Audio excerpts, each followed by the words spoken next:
السلام عليكم ورحمة الله وبركاته. ازيكم عاملين ايه يا حبايب قلبي؟ وحشتوني كتير. يلا زي ما اتعودنا مع بعض، اللهم صل وسلم وبارك على سيدنا محمد. زي ما قلت لكم طول ما انتوا قاعدين استغفروا ربنا وصلوا على النبي.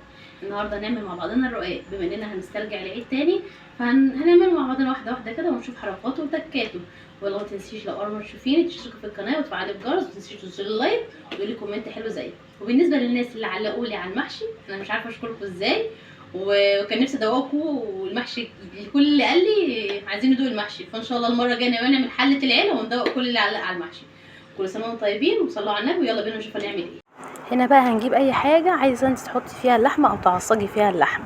انا عامه جبت صينيه تيفال، انت لو عندك اي حاجه تانية طبعا دي براحتك، دي حريه شخصيه.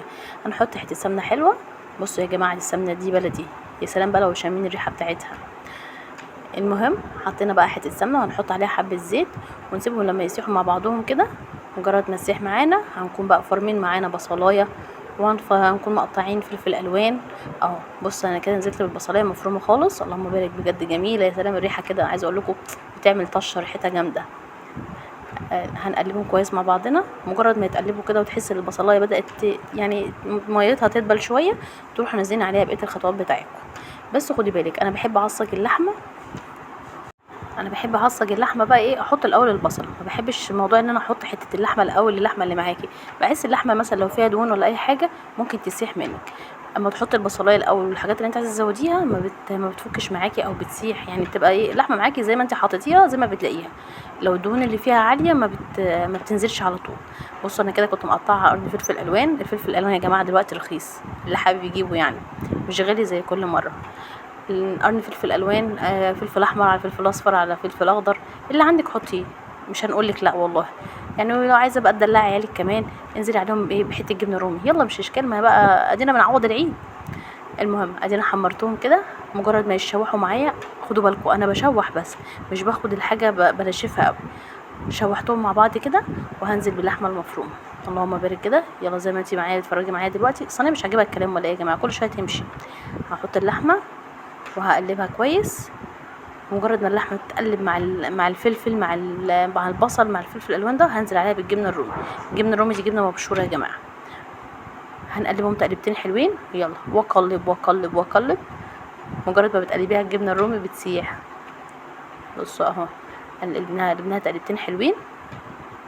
كل ما تقلبي اكتر كل ما الجبنه الرومي تسيح اكتر، كل ما تقلبي اكتر كل ما الجبنه الرومي تسيح اكتر. يلا بقى اشتركي في القناه وفعلي الجرس عشان يوصلك كل جديد، وتقولي كومنت حلو زي كده. يلا اللهم بارك.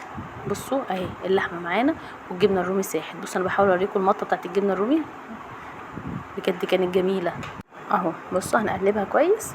وبقى البهارات اللي عندك، انا بصراحه ربنا يعني ايه ما كانش عندي بهارات لان كنت بعمل الرقاق بالليل، فكان عندي ملح وفلفل اسمر زي الفل ومرق الدجاج كمان. ده احنا كده كده في هنا يا جماعه. قلبناهم كويس. بصوا الجبنه الرومي زي بتسيح عامله تيست جامد قوي معاها. خلصناها كده، هنيجي بقى على جنب تاني في طاسه ونجيب حته سمنه حلوه كده نروح مسيحينها. وانت عايزه السمنه ليه تاني يا مسامه؟ انت لسه حاطه سمنه.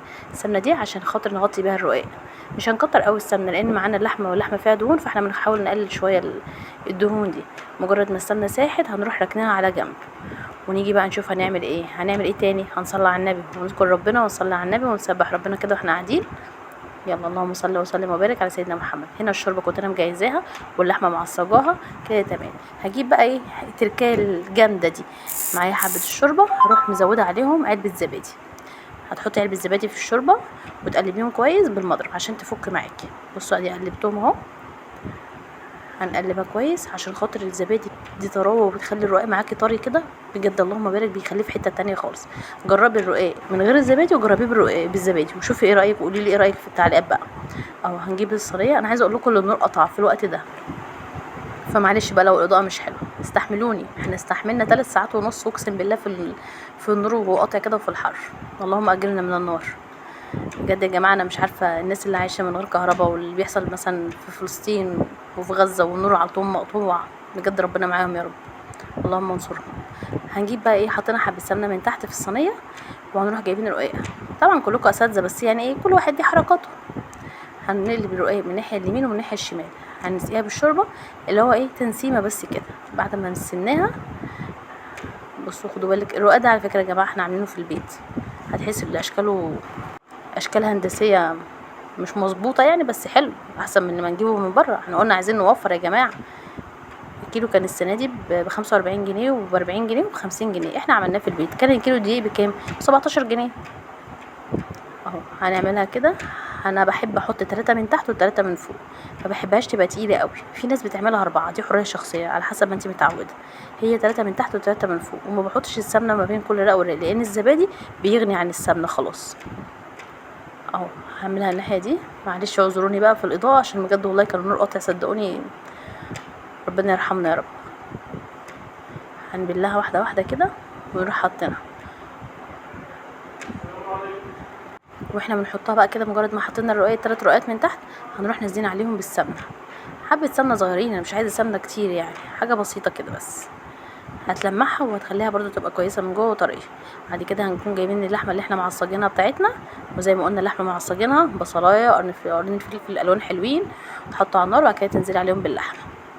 بلاش تحطي الاول اللحمه وبعدين تحطي البصله. سيبك بقى من اللي بيقولك هتكلكع ومش هتفك ومش هتعمل ايه، لا كل ده بيفك والله يا جماعه. هنحط اللحمه وهنرصها. اللحمه بقى طبعا افرديها في الصينيه بس بلاش تيجي عند الحروف عشان خاطر ما تقعش منك وانتي بتقلبيها، او مثلا لو هتسويها على البوتاجاز من فوق فانتي تحطي اللحمه في النص بس. اهو انا هحط كده اللحمه كلها اللي عندي، مش هحطها كلها يا جماعه، انا هعمل اللهم بارك عملت صينيتين مش عملت صينيه واحده. رصيت اللحمه وفردتها بس ما جيش ناحيه الحروف. خدوا بالكم كده الحروف زي بها، شوفوها اصلا من بعيد تحسوها ان هي بيتزا مش رقاق. اهو وهروح بقى ايه بله بقيه الرقاق تاني. اهو هحط برضو 3 رقاق من فوق و3 من تحت. قلت لكم العدد ده اختياري. انا عرفت اللي في ناس كمان بتحط 5 بس انا مش عارفه ازاي بصراحه، بتبقى تقيله قوي. هي كده حلو، خير الامور الوسط. معاكي من 3 ل 4. حته الرقاق اللي اتكسرت مش اشكال، انت مش الرقاق كده بيبقى ضعيف معاكي فانت ممكن ترصيها انت بايديكي مش هتقولك لا يعني. اهو هنحطها بعد ما نسيناها كويس يمين وشمال. حاولوا ما تخلوش حته ما يكونش فيها شوربه، وخصوصا ان الشوربه دي فيها زبادي فهتعمل لها طراوه من جوه وهتبقى طريه معاكي مش هتبقى ناشفه. بعد ما رصينا الرقاق هننزل عليه بالسمنه.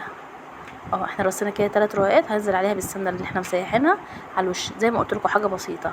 وبصوا بقى الشكل يا جماعه، اللهم بارك بجد. انا عايزه اقول لكم اللي احنا ما استحملناش بصراحه. اي نعم احنا كنا والنور قاطع بس معلش سامحوني بقى، ما عرفش اصور اكتر من كده في الفيديو بعد ما خلص. انتوا بقى لو اول مره تشوفوني اشتركوا في القناه وفعلوا الجرس عشان يوصلك كل جديد.